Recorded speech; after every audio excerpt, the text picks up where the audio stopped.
I I realized it's been a bit since last time I had been sharing some tips, and it's quite important to remain in touch these times, and to keep helping each other by giving some kind of suggestion.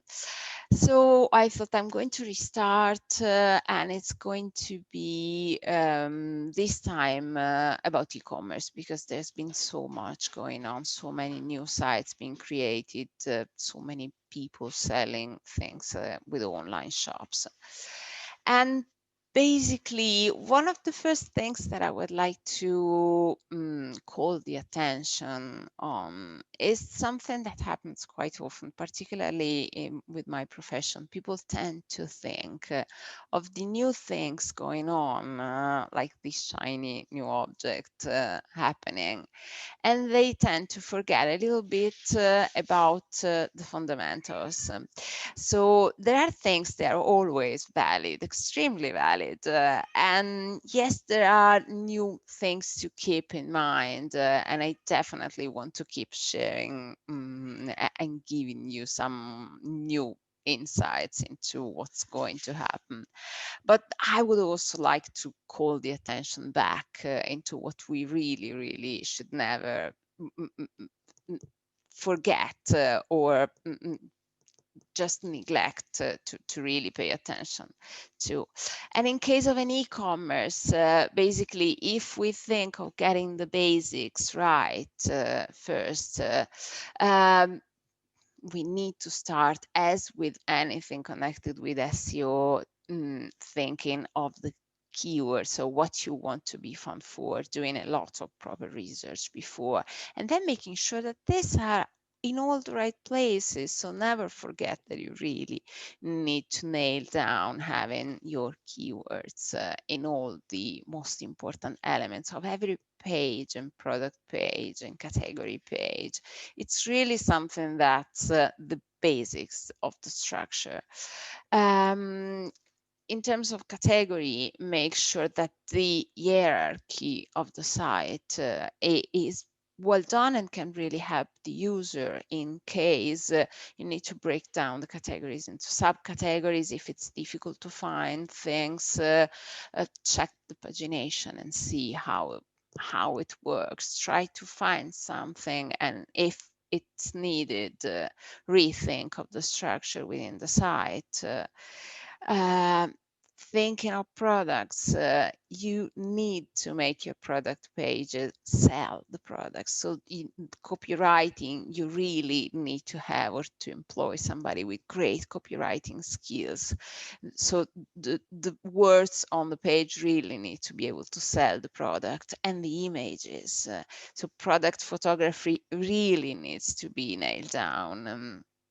And when we're talking about photos, make sure, as always, the fundamentals, that the images are not too big, otherwise they will slow down the page speed. And again, in terms of very important structural things, structured data is not a new shiny thing. It's something that's fundamental, and you really need to make sure that you have it.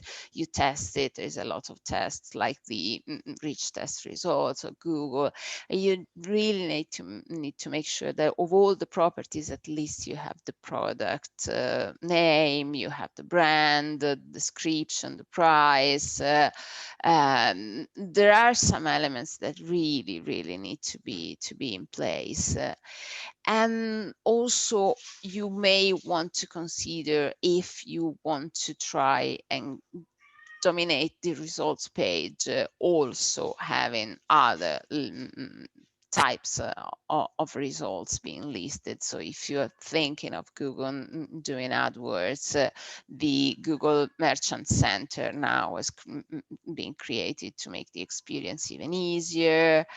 But it is really, really important to make sure that when you are focusing on your SEO instead of the paid advertising, with the structured data, you really check it carefully, and making sure there are no errors, and Google can really get to access and to understand each element of the products. And when we are talking about products recently, there was the question about the large inventory. So what do we do if there are many, many, many products to show? And again, it starts from keyword research. So you need to really understand which ones are worth to be displayed one by one, or maybe if you can bundle up and have some product variations. If you have your hat in black, gray, and red, if your cables are 2 meter, 3 meter, you don't need one product for each of them. You can, otherwise you have a lot of duplication as well. So you can structure this so that only really the ones that can drive traffic will be deserving their pages, or the ones that can be bundled up, and all very well interlinked together. So the structure of internal links must really, really be solid and help the users and the search engines access all of the products. Also, when a product goes out of stock, you may want to consider if you really want to take it down, because it's quite an important thing. You achieve the ranking, and then when you take it down, you lose something that you've been building.